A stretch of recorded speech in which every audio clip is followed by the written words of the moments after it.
Llevamos varios días discutiendo en la casa, en la calle, en el Parlamento, sobre cómo ayudar a las personas cuando el Estado, el gobierno, le pide a las personas que se queden en su casa.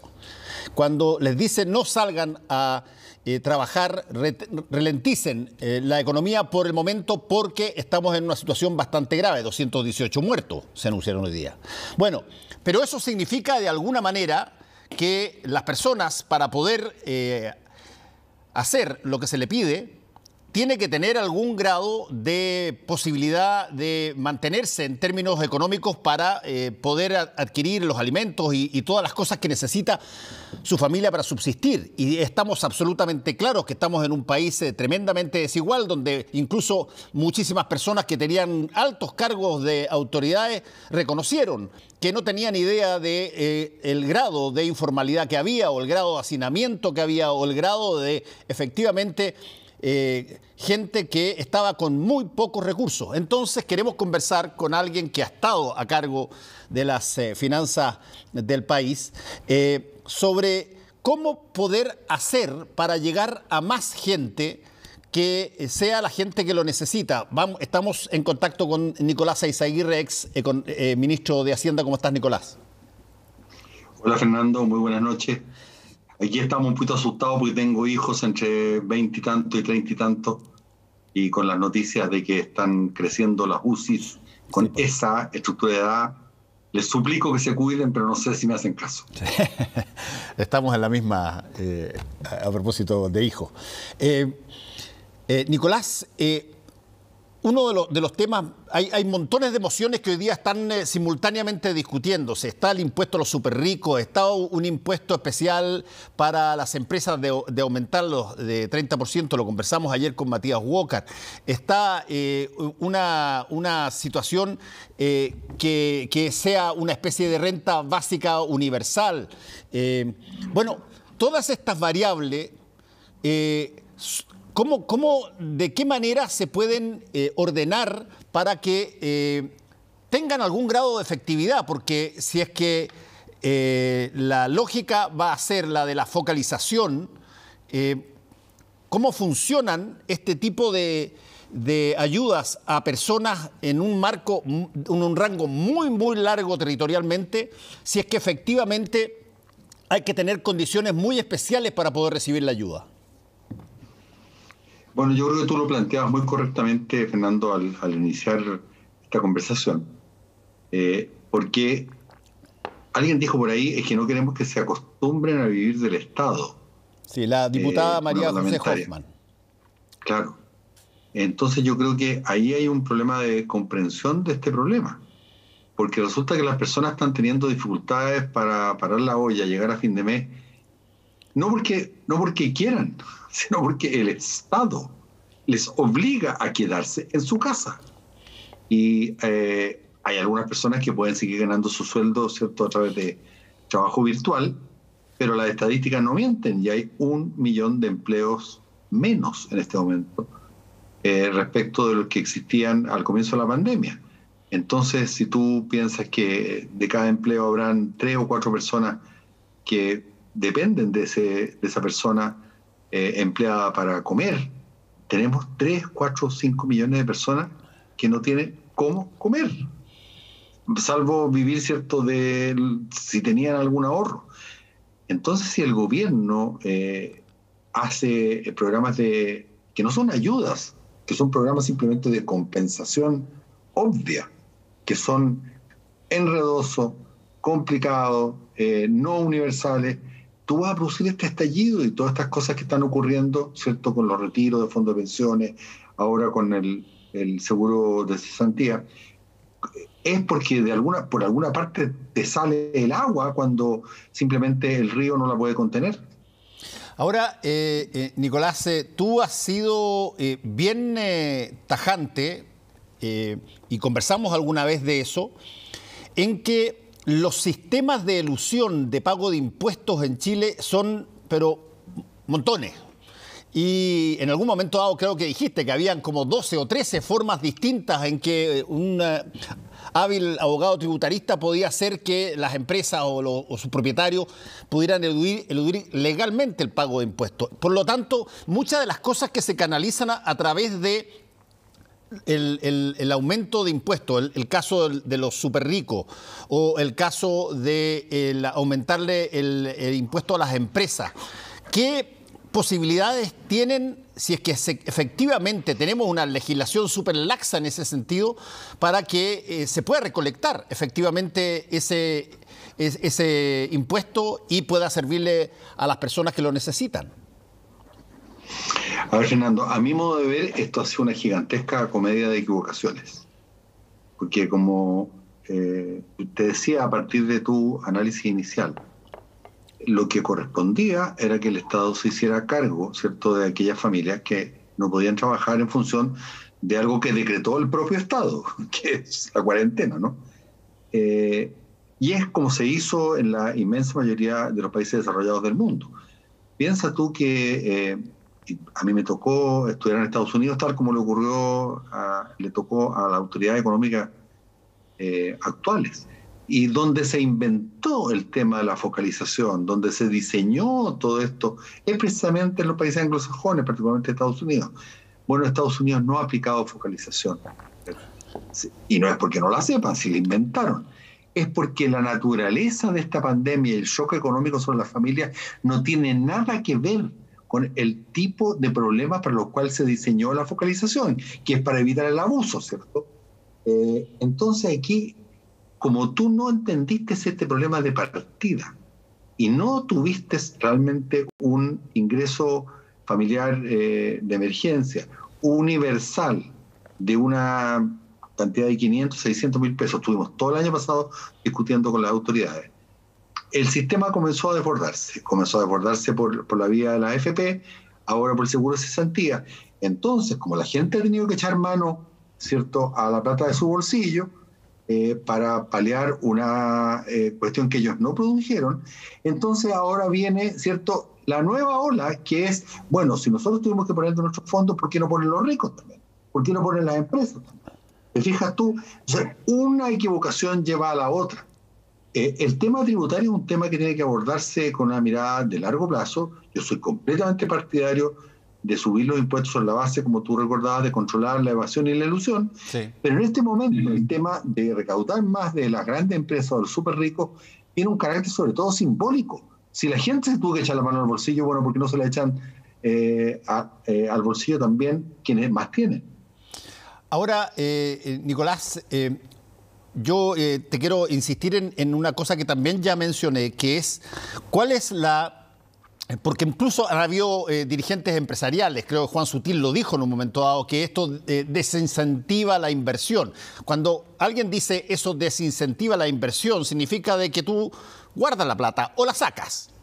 Desde ese punto de vista, ¿qué tan eficiente es el Estado para, aplicando un impuesto a los súper ricos o aplicando un mayor impuesto a las empresas, de lograr recolectar lo que está pensando recolectar con justamente esa medida?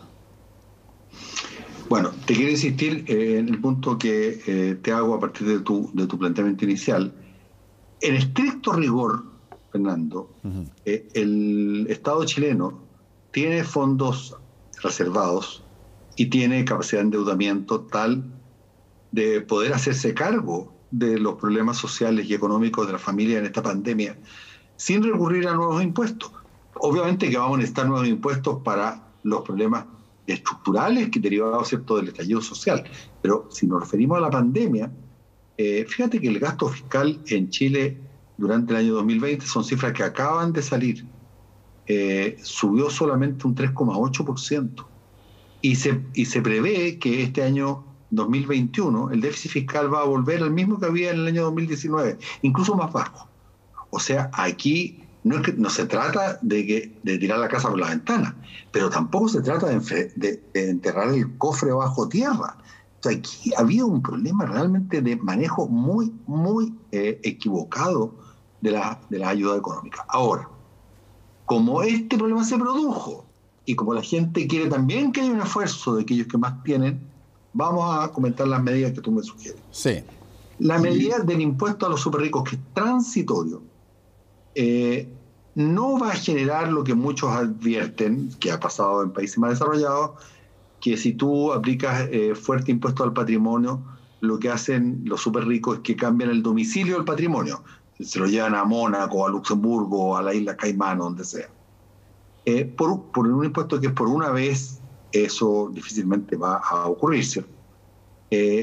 Lo que sí hay que ser honesto y directo, en que la mayoría de las grandes fortunas no tienen su patrimonio inscrito a nivel personal, lo tienen diluido en un conjunto de empresas, en una maraña muy compleja de desentrañar, con lo cual es bastante probable que las estimaciones que se han hecho de recaudación de este impuesto, que te digo, entiendo su simbolismo, esas estimaciones pueden ser un poquito alegres, o sea, puede que terminemos recaudando bastante menos. No porque los ricos cambien de domicilio su fortuna, porque por una vez no lo van a hacer, pero porque es muy difícil pesquisar lo que son las fortunas personales. Si no podemos ni siquiera cobrar los impuestos a la renta, difícilmente vamos a poder pesquisar exactamente las fortunas personales. Respecto del impuesto corporativo, también ¿cierto? Los sectores más conservadores suelen decir que al subir el impuesto corporativo es el que se paga sobre las utilidades, ¿cierto? Sí. Independientemente que se reinviertan o que se distribuyan, es el impuesto de primera categoría. Y está en 27%, entonces la propuesta, entiendo del diputado Walker y otros, fue subirla transitoriamente a 30%.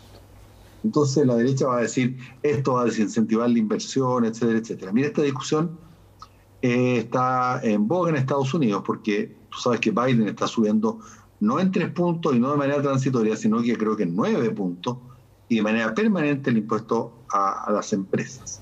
Entonces, lo que la investigación empírica ha demostrado es que esto no causa el que las inversiones se muevan de país. Lo que hacen las empresas es que mueven las utilidades. O sea, por ejemplo, Irlanda tiene solamente un 12% de impuestos a las utilidades corporativos. Entonces lo que hacen las empresas multinacionales es que simulan que todas las utilidades las han ganado en Irlanda para pagar solamente 12%. Entonces tú tienes, si me he logrado explicar, por ejemplo a nivel de Estados Unidos, empresa americana, tiene una filial en Irlanda, ahí sacan las utilidades. El problema es para la recaudación tributaria en Estados Unidos, no para la inversión en Estados Unidos.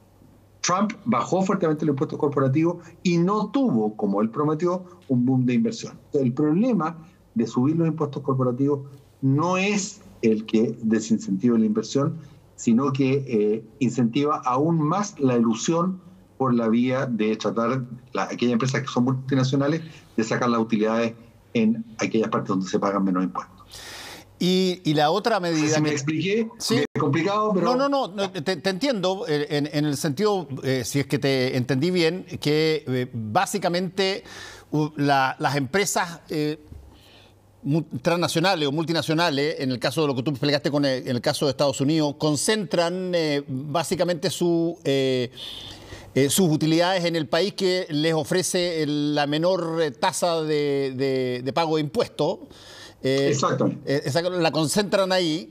Pero la producción la siguen haciendo en los países donde... Exactamente, y claro, la producción la sigue haciendo en los países que normalmente la estabas haciendo, digamos. Claro, tanto es así que la propuesta internacional de Biden, recién hecha, es que las empresas tienen que pagar en cada país donde está instalado en proporción a las ventas que hacen en ese país, para evitar esta maniobra. Uh-huh. ¿Ok? Ahora Nicolás, ¿cómo se calza o cómo se mueve esta idea del aumento de los impuestos, del impuesto a los superricos, con la otra idea que tú lo has dicho bastante también y que funciona, o por lo menos ha funcionado y ha estado testeada y está funcionando en varios países en Europa, esta idea de, en el caso particular de Chile, es de carácter temporal, pero esta idea de que tú, como lo dijiste muy bien, un IFE universal. La palabra ahí que vale es la palabra universal, universal temporal. ¿Cómo calzan estas dos posibilidades? A ver, son cosas distintas. Sí. Veamos impuestos. Te insisto, el tema de los súper ricos, el tema del 27 al 30 transitorio, son temas que van a dar alguna recaudación, que van a ayudar a que el Estado tenga más dinero para paliar, ¿cierto?, la falta de finanzas para las familias, pero no es un tema que haga una diferencia de plata muy grande. Otra cosa es que para combatir los problemas que tuvimos, que estallaron en la crisis social, necesitamos un Estado con mucho mayor carga tributaria, y ahí tenemos que meternos en el problema estructural de los impuestos. No por una vez, sino que para siempre otra estructura de impuestos. Ese es un problema. Otro problema distinto es qué haces tú con las familias que tienen bajos ingresos. Ahora, por ejemplo, la CUT está pidiendo un salario mínimo de 500.000. Porque efectivamente es muy difícil pensar, ¿cierto?, tomando cálculos relativamente razonables de lo que cuesta un costo de la vida digno, que una familia con menos de 500, 600.000 pesos de cuatro personas simplemente no puede vivir con una vida digna. El punto es, ¿vamos a llevar el salario mínimo a eso o vamos a buscar alguna forma de complemento desde el Estado? Yo prefiero más bien lo segundo, pero eso no supone que el Estado les dé a todas las familias 500, 600.000 pesos, sino que te rellena lo que te falta.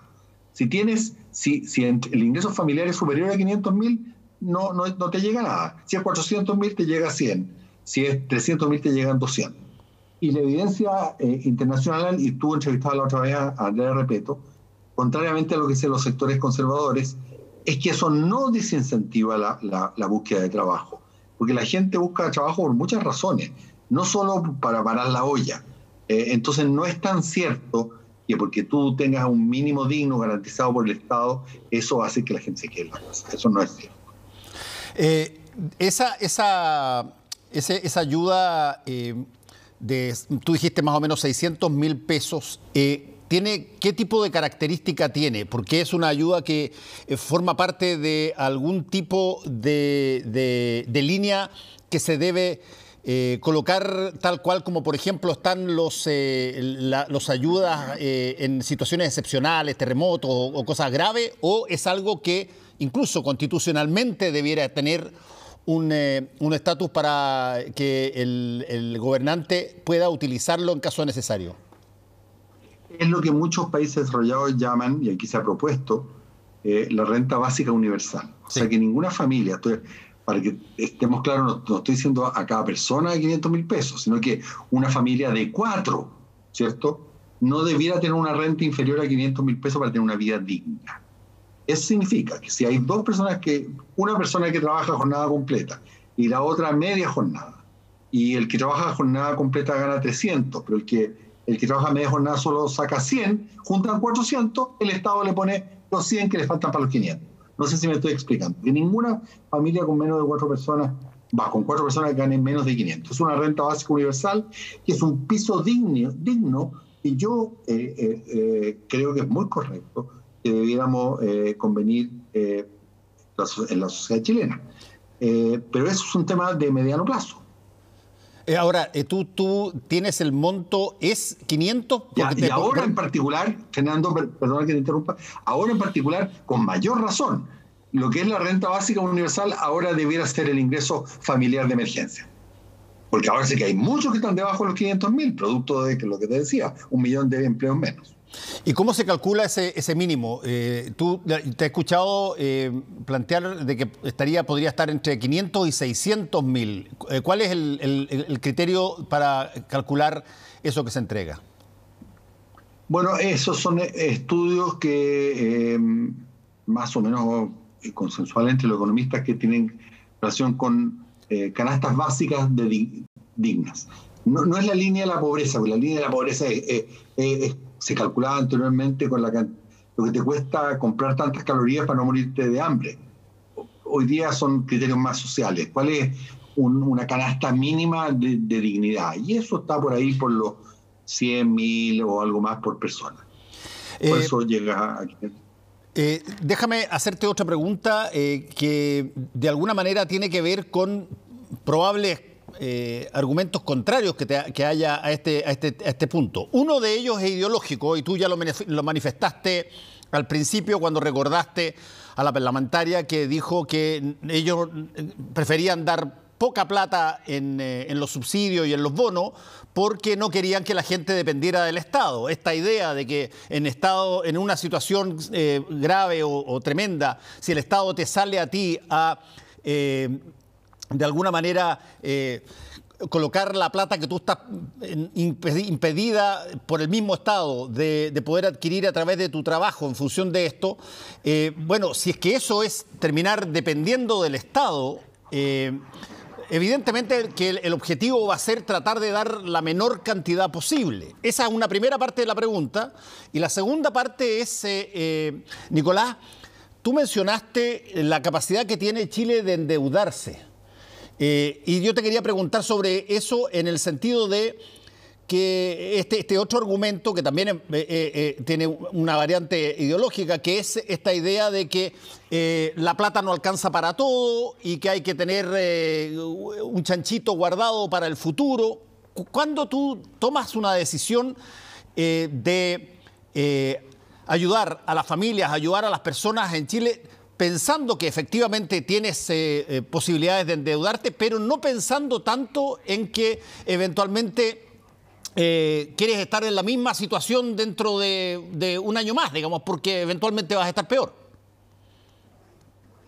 Bueno, déjame partir con la segunda parte de tu análisis, el margen de endeudamiento.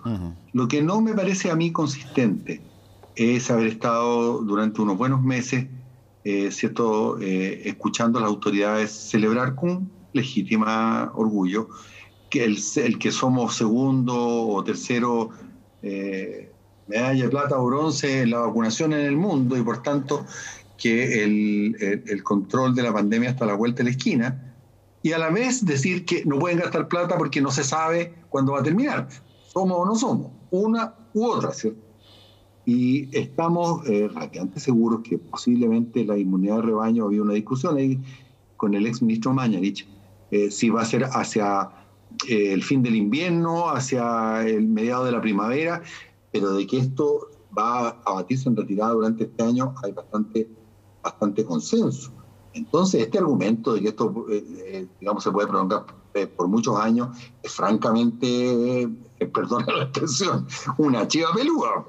Entonces, miremos, pues, Fernando, cuál fue el déficit fiscal que tuvo Estados Unidos, que son los inventores de la focalización y del equilibrio fiscal durante el año 2020, 15% del producto.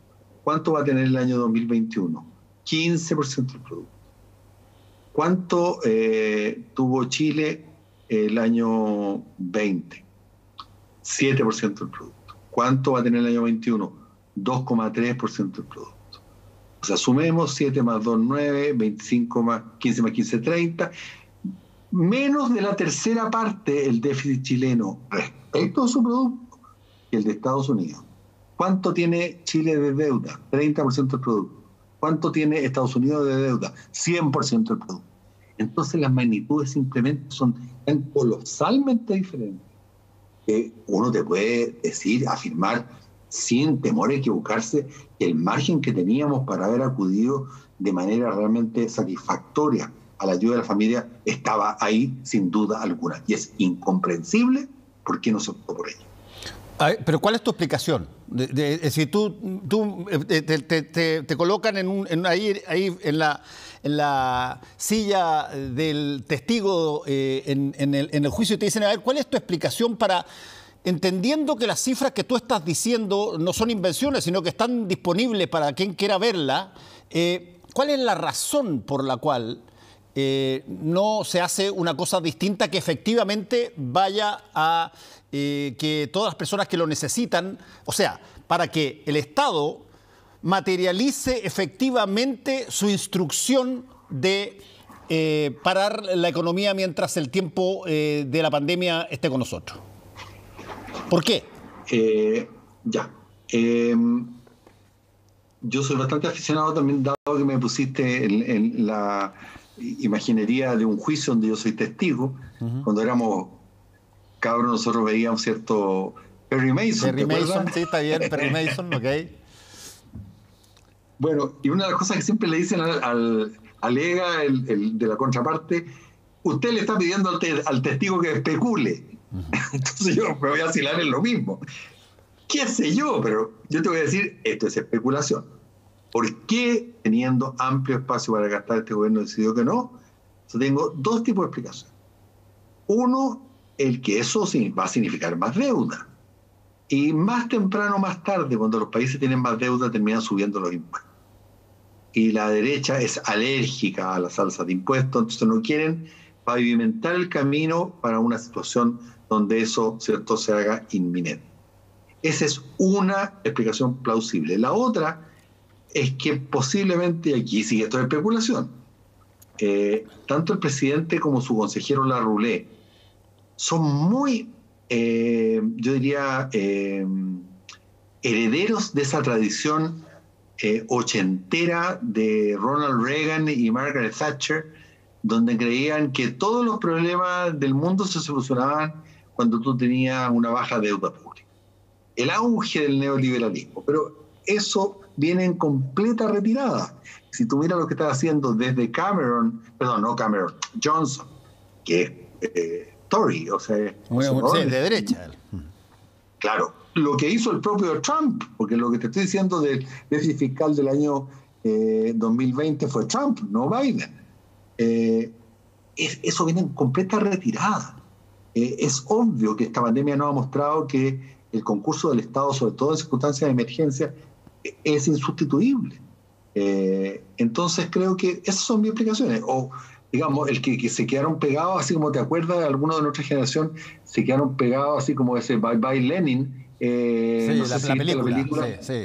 Claro, se quedaron pegados a la época de oro en que todos creíamos que el hombre nuevo y el comunismo integral, ellos se quedaron pegados, yo supongo, al mundo de Thatcher y Reagan. Pero ya son especulaciones mías. Sí, no, yo te lo pregunto porque de pronto tú tienes hoy día posiciones en varios de los candidatos de Chile Vamos, Mario Desbordes, Joaquín Lavín, por decir algunos, que están bastante apartados de eso. Estuve en un programa de televisión el domingo pasado, Canal de la Competencia, donde estaba Evelyn Matei. Y Evelyn Matei dijo, ya terminó el tiempo de la focalización. El Estado tiene que hacerse cargo de grupos grandes de personas que son vulnerables. O sea, no queda virtualmente nadie de la derecha, salvo este joven Sichel, que parece ser un converso, y no sé qué pensar acá, porque la verdad es que estamos hablando de alguien un poquito insólito. Pero no parece haber mucho aplauso en la derecha por este conservadurismo fiscal.